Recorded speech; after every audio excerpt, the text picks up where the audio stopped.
रमज़ान के महीने में ना हर औरत के ऊपर ना काम बहुत ज़्यादा डबल हो जाता है। काम के साथ साथ इबादत भी डबल होती है और प्रेशर बहुत ज़्यादा होता है। आपकी जॉइंट फैमिली है, सिंगल है, फिर भी आपको प्रेशर रहता है काम के साथ साथ इबादत भी, क्योंकि हर औरत चाह रही होती है कि ये रमज़ान हमें मिला है तो हम भी इसका फ़ायदा उठाएं। लेकिन हो क्या रहा है कि एक दिन अगर बिज़ी हो जाता है हमारा तो हम सोचते हैं चलो अगले दिन कर लेंगे, लेकिन दिन इतनी तेज़ी से जाता ही जा रहा है, हमें अगले दिन भी फुर्सत नहीं मिल रही है। हमारा अगला दिन भी बिज़ी हो जाता है और हम इबादत उस तरह से नहीं कर पा रहे हैं जैसा हमने सोचा था या जैसे हमने प्लानिंग करी थी, क्योंकि चीज़ें वैसी नहीं हो पाती जैसा हमने सोचा हो। तो हमें थोड़ा-सा दिमाग लगाना पड़ेगा और थोड़ी-सी मैनेजमेंट हमें करनी पड़ेगी अपने काम को लेकर के, अपनी इबादत को लेकर के, अपनी नींद को लेकर के।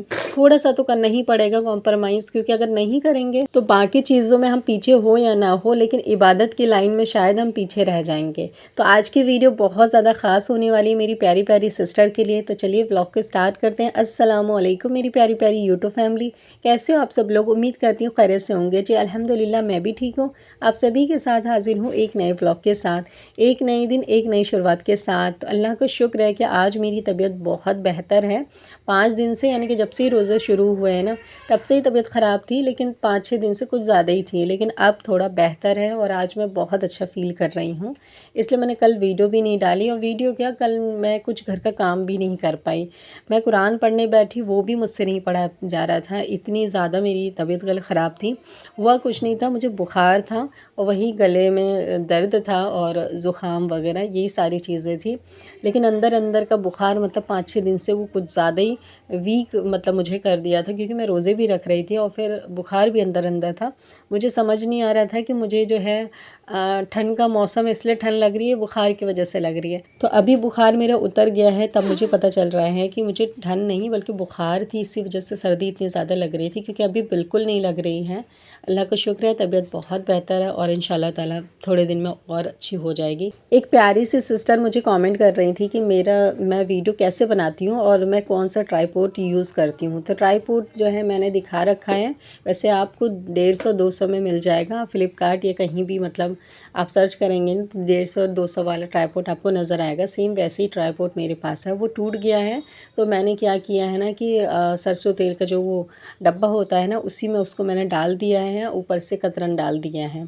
इस तरह से मैंने उसको जुगाड़ कर लिया है।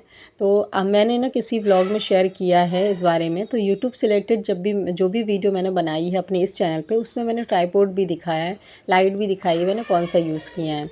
तो अभी ना मुझे इतना टाइम मिल ही नहीं पा रहा है कि मैं प्रॉपर इस पे एक वीडियो बना दूँ कि लाइट और ट्राईपोड दिखा के आपके सवालों का जवाब दे दूँ। लेकिन इंशाअल्लाह ताला जब रमज़ान चले जाएंगे फिर उसके बाद ना मैं पूरा आपके क्वेश्चन के रिलेटेड मैं वीडियोस बना लूँगी, क्योंकि आजकल बिल्कुल वक्त नहीं मिल रहा है। मैं शॉर्ट भी अपलोड नहीं कर पा रही हूँ, बना ही नहीं पा रही हूँ, तो अपलोड क्या करूँगी, और इंस्टा पे भी नहीं कुछ मैं शेयर कर पा रही हूँ। तो इसलिए, क्योंकि बिज़ी है बहुत ज़्यादा और ये दिन भी इतने जल्दी जल्दी जा रहे हैं, कुछ समझ में भी नहीं आ रहा है। तो इसीलिए मैं जो है थोड़ा कम ही यूज़ कर रही हूँ, जितना भी मुझसे हो पा रहा है पॉसिबिलिटी उतना ही यूज़ कर रही हूँ, जितना नहीं हो पा रहा है उतना नहीं कर रही हूँ। तो मैं रमज़ान के बाद इंशाल्लाह ताला आपके टॉपिक से रिलेटेड मैं वीडियोस बना दूँगी, जो भी यूट्यूब से रिलेटेड क्वेश्चन होते हैं आपके, उनसे रिलेटेड बना दूँगी। बस एक चीज़ और मुझे आपसे शेयर करनी थी, क्योंकि बहुत सारी बहनें लाइव करती हैं। तो अभी 2 चैनल मैंने रिसेंटली चेक किए हैं, उनके लाइव की वजह से ही चैनल उनके मोनेटाइज़ हो गए। तो उनके चैनल पे वायलेशन हुआ है, क्योंकि आप लोग इतने सारे लाइव करते हैं स्टार्टिंग से लेकर के 2-2, 3-3, 5-5 घंटे की, और लास्ट तक कर रहे होते हैं 5 महीना 10 महीना। तो इतने घंटे की लाइव को बैठ कर के चेक करना कि कौन से पॉइंट पे कौन सा वायलेशन हुआ है, ये बहुत मुश्किल काम है।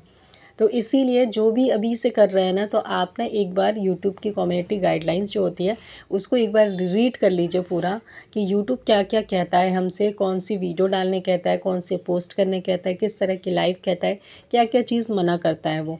इससे क्या होगा ना कि जब आपका चैनल मोनेटाइज पे पहुँचेगा तो ईज़िली मोनेटाइज हो जाएगा। और आपको ये सारी दिक्कत जो है नहीं फेस करनी पड़ेगी जो कि मेरी और सिस्टर कर रही हैं। तो रमज़ान में भी 2 कमेंट मुझे आ चुके हैं, दोनों सिस्टर का चैनल है और दोनों का डीमोनेटाइज़ हो गया है वायलेशन की वजह से। अभी रमज़ान में मुझे खुद इतना टाइम नहीं है कि मैं उनकी एक-एक वीडियो चेक करूँ, तो मैंने उनसे यही कहा कि आप खुद देखें कि कहाँ-कहाँ वायलेशन हुआ है।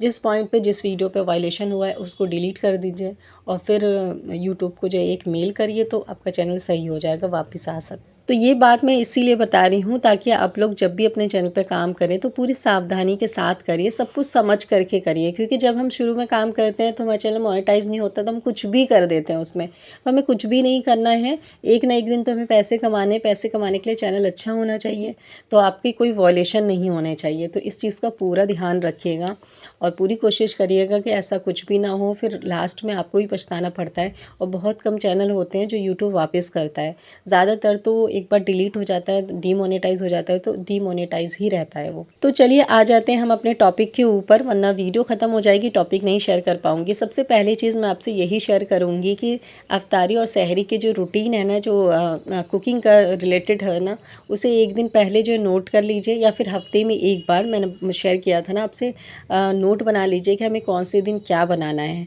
और दूसरी बात ये कहूँगी कि अफ्तारी में कोई इतना बड़ा चीज़ मत रखिए जिसमें आपको ज़्यादा टाइम लगता है, ज़्यादा थकते हैं, क्योंकि फिर आप इबादत कैसे करेंगे। तो आपको यही करना है कि अफ्तारी में हर चीज़ हल्की बनानी है आपको, जो कि आपके पेट के लिए भी अच्छा रहे। और फिर सहरी के लिए भी आपको उतना ही बनाना है जितना आपका यूज़ हो सके और जितना आप खाते हैं। ये नहीं कि आप बहुत ज़्यादा बना लेते हैं, बच जाता है, या बहुत सारी चीज़ बना लेते हैं, इतना भी ज़रूरी नहीं है।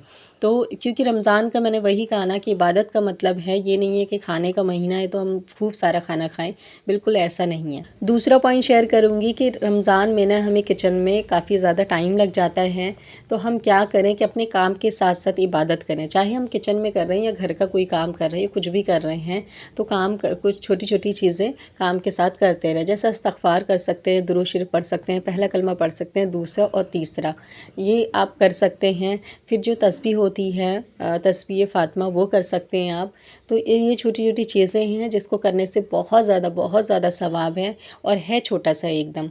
और एक ना रिज़्क़ की दुआ भी है, इंशाअल्लाह ताला मैं नेक्स्ट वीडियो अगर रिज़्क़ के ऊपर बनाऊँगी तो मैं वो शेयर कर दूँगी। उसको भी हर वक्त पढ़ते रहने से गैप से रिज़्क़ आती है और आपकी मदद होती है, वो भी बहुत अच्छा है। इंशाअल्लाह उसके ऊपर भी जल्दी ही वीडियो बनाऊँगी और वो दुआ भी आपसे शेयर करूँगी। तो उसको भी याद कर लेंगे आप, छोटी सी दुआ है बिल्कुल, 3-4 वर्ड्स हैं बस उसमें। दुआ भी ऐसी है कि आप चलते फिरते उठते बैठते पढ़ने का है, मतलब कभी भी पढ़ सकते हैं आप, कोई ऐसे एज़ टाइम पे आपको नहीं पढ़ना है।